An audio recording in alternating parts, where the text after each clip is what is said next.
My parents have always been so supportive of everything I did as a kid. All the weird, crazy things like trying to hang glide in the backyard on a windy day, He's trying. making meteor craters on the kitchen floor in cornmeal. My brother and I, we even used to do surgery, emergency surgery, on hurt worms that were run over in the driveway by car tires. We would dress up as doctors with the masks and scrubs and everything, and we would perform surgery on worms. It's been a crazy ride, guys. Wouldn't change it for anything.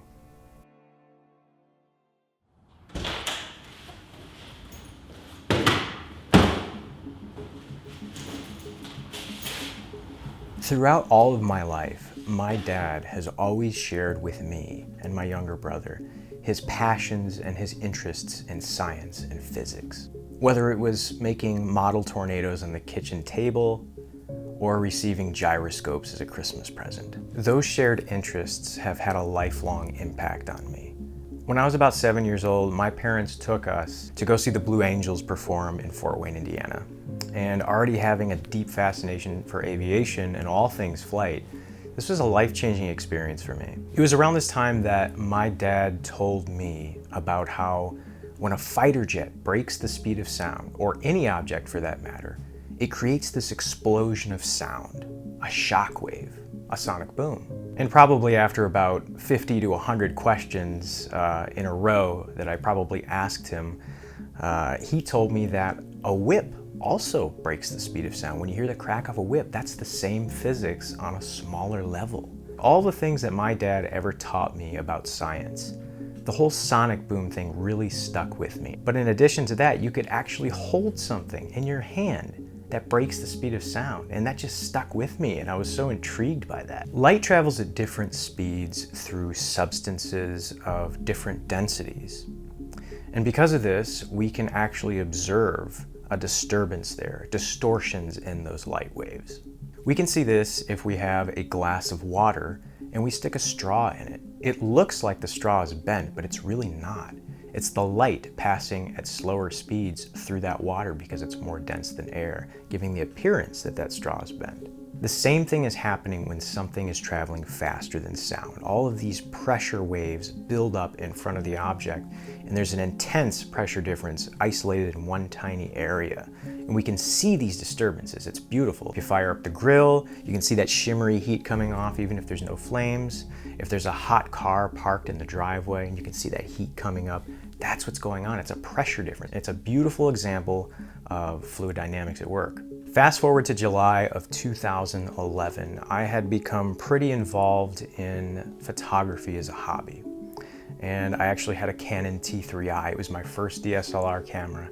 I used all of my high school graduation open house money to buy the thing. And that camera served me well for a long time.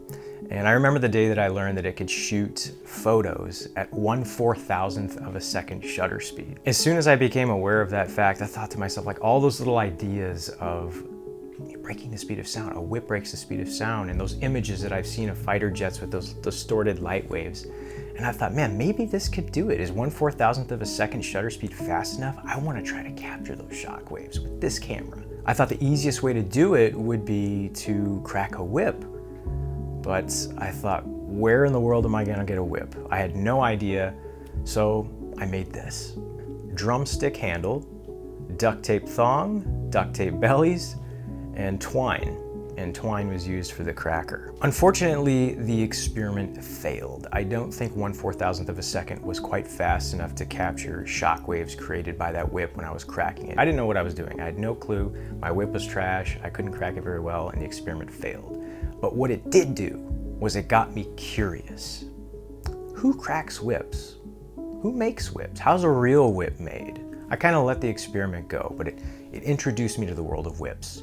I was like, who cracks whips? Why do people crack whips? Where can I get one? I want to learn more. So I did what I always did since 2005. I went to YouTube. Hello, out there in YouTube with enthusiast land. Hello, ladies and gentlemen. This is Gas Station of PureWebs.com.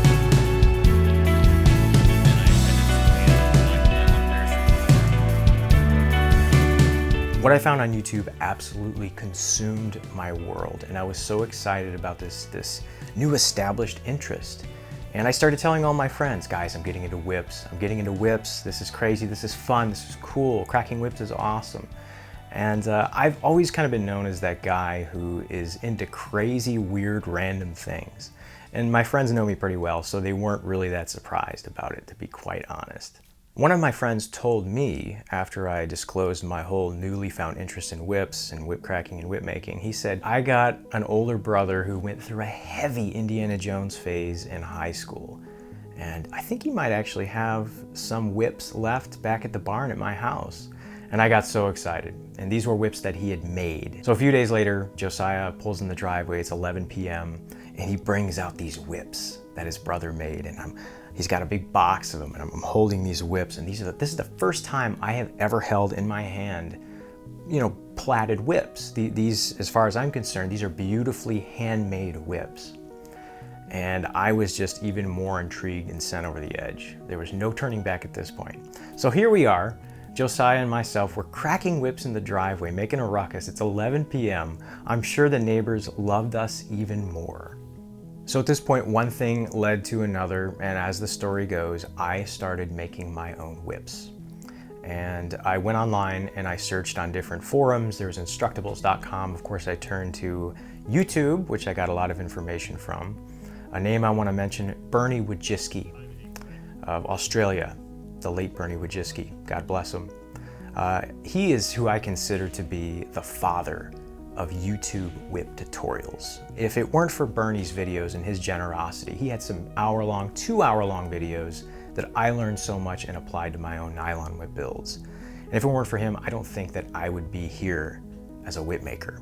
I really don't. So Bernie was an absolute inspiration to me. There were some Rhett Kelly videos, of course, Adam Winrich videos, along with a bunch of other whip makers who kind of shared little bits and details. So I kept making whips. First time I did it, I said, Nick, you will never do this again. I was pulling my hair out. It was so much work. I couldn't believe I was doing it. And I said, I'll never do this again. This is a one-time thing. It took 2 weeks for me to make my first whip. But that little bug was biting away, for lack of a better term. And I finished it and said, I can do better than that. I feel like I can do better. I can make the next one better than the previous.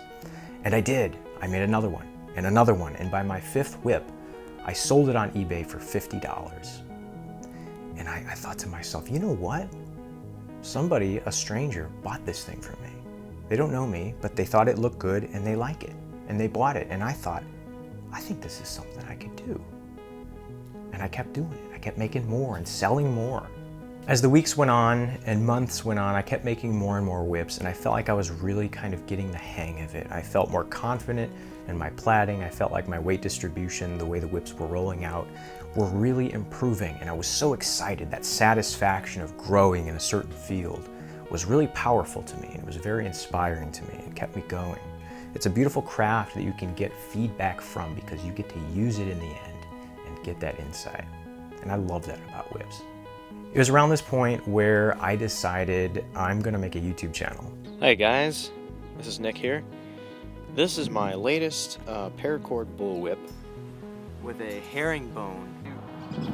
Throw your wrist forward, like that. Here we go. I had a few other YouTube channels prior to this one, Nick's Whip Shop. There's a link in the description if you're interested in those. But I thought, you know what? I don't think I'm going to be doing this forever. I want to pass this joy on to other people. I want people to see how whips are made because, as I mentioned earlier, there weren't any videos full length on how a whip is made. So I was like, I want to do it. So I did. And you guys know the story. That video quickly went viral and changed my life. As the years progressed and I became more immersed into the world of whips, meeting new people, making videos for the YouTube channel and going to whip related events, that whole idea, that spark, the reason why I ever got into whips kind of settled on the back burner, and I kind of forgot why I ever got into it in the first place. It's about 3 years, I think, into my whip making career, or whatever you might want to call it, that I came across a video from 2009. And it was when Adam Winrich teamed up with Dr. James Bales over at the Edgerton Center. And they were doing it They were capturing the tip of a whip breaking the speed of sound, and you could see the shock waves. And I thought to myself, man, this is it. This is why I do this today, for that little fascination right there. And I'm seeing it happen. And part of me was like, man, I wanted to figure that out. I wanted to be that guy, you know? And then later, I think it was 2017 or maybe even 2018, April Choi teamed up with Destin Sandlin of Smarter Every Day, my favorite YouTube channel, by the way. And they were doing it. They did it so well. These two groups of scientists and whip performers, they were making it happen. And it was satisfying to see it, and it felt good to see that actually happen. But at the same time, I thought, man, I gotta do it now. I'm probably not gonna be able to do it nearly as good as they did it, but I gotta do this. I have to. It's full circle. I gotta do this and make it happen. But where do I start? I need some equipment that I don't have that's pretty expensive. The current bid is at $511. There's 42 minutes left. The new ones were like $50,000 to $100,000, and I could never afford one. But I have one here that is potentially in my budget. All the years that I'd been interested in whips, I was kind of low-key browsing eBay for used high-speed cameras, on and off. I always just thought they were awesome for multiple reasons. Lightning, slow motion insects. They would just be so cool to have one, but I was so discouraged all the time by the price. These things were selling at the time, and the newer ones still do to this day, sell for the price of a house. How am I gonna afford that? There's 43 minutes left, and I'm so nervous right now. I gotta show you guys how much this means to me right now. This is just ridiculous. My heart is just pounding right now. One day, I jumped on eBay and I saw an Olympus iSpeed 3. And this is a high-speed camera, digital high-speed camera that came out in about 2008, end of 2008 or early 2009. And the price was very affordable. So I placed a small bid, and I decided I'm gonna wait till the last second to bid on this thing so I don't jack the price up. 2 minutes, 45 seconds left. I've been waiting 9 days, like every day, just looking at the listing every day, thinking about this moment right here. The camera's pretty old. 2009, 2008, that's an old piece of equipment, but this camera was so powerful when it came out in its heyday. It's capable of shooting 150,000 frames per second max frame rate, so something like 30,000 frames a second is not bad resolution-wise. That'd get the job done.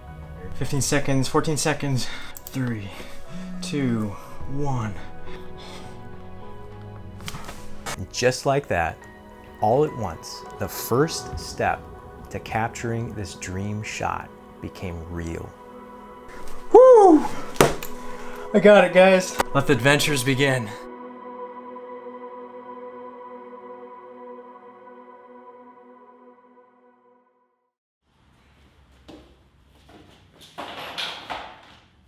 And that brings us back to today in my friend's garage.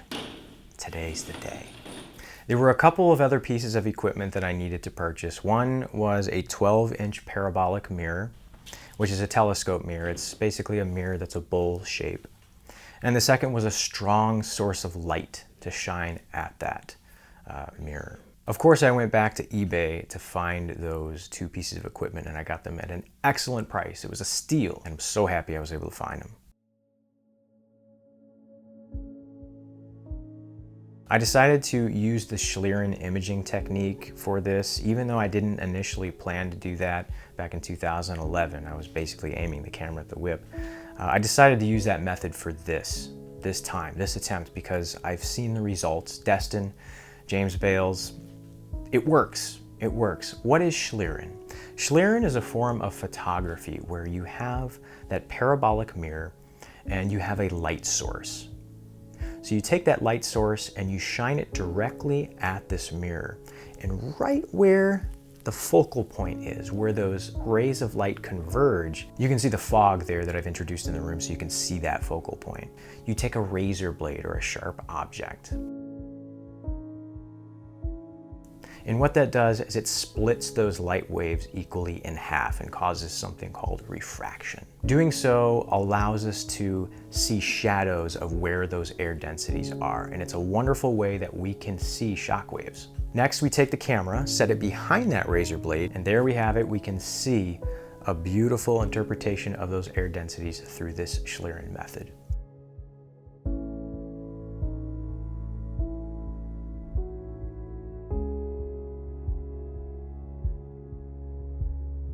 We have our perfect focal length. I have the beam of light being split by the razor blade, you can see right there.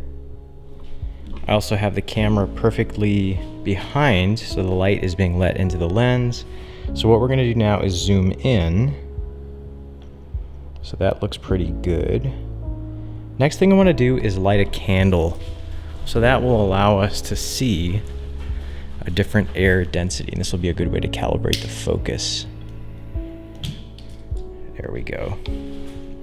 That looks good. So really the only thing we should have left to do is focus the camera, and we should see that air current of the candle. And there it is, guys. Look at that. That is exactly what we want. Oh, it's perfect. So now that we know that the camera setup works, we'll get the high-speed camera out now and set that up. I have the trigger here to my high-speed camera. I'll be standing here cracking the whip. That cable that triggers the camera goes all the way back to the camera. Right about there is where we want to be. So with everything set up, the next step is to start cracking over and over and over and over and over again until my wrist is sore. I'm gonna take a few cracks here, make sure that I have the whip cracking where it needs to crack. 3, 2, 1. Let's see if we got it. We did not get it. It's okay. Let's try again. 3, 2, 1. Let's see if we got it. Let's see. Did we get it? So I'm a little bit behind. I need to step back a little bit if I'm able to. You can see the cracking is going on over here. Try again. At this point, I knew I was on the very edge of capturing this shot that I wanted to for so long. It's right at my fingertips. If I can just get that whip to crack in front of that mirror, we're good. We got it. We have it. I'm so close. But just getting the whip to crack in that 12-inch diameter is so hard. I thought it would be a lot easier than that.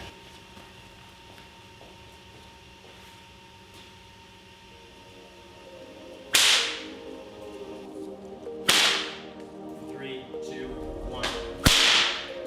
Let's see how that looked. The moment of truth. Did we capture a whip breaking the speed of sound? We did it! My quest to capture this shot is the whole reason that this YouTube channel exists today. 10 years later, full circle, this is a dream come true.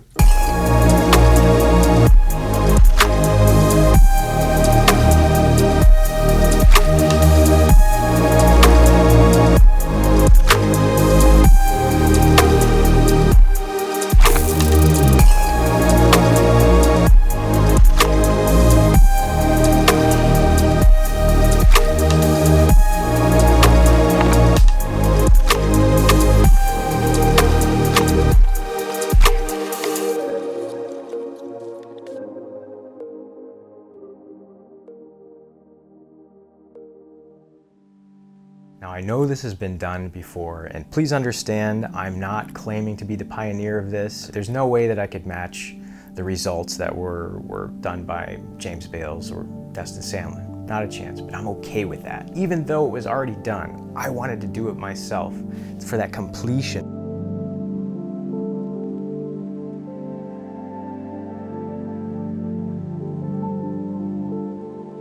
I sometimes sit down and think about the past 10 years of my life.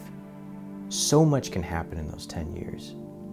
One little idea, a person we meet, or a challenge or goal we put on ourselves. It's got the potential to take us on this journey we would have never expected. It's so crazy to me to think that those curved little shadows, tiny disturbances in the atmosphere, have allowed me to make friends with so many of you and share adventures together. They've allowed me to teach, to travel, to encourage, and to make a living. I never would have guessed in a million years that I would be sitting right here in this seat as a whip maker on a whip-related YouTube channel. But as our friend Bob used to say, I guess it was just a happy accident.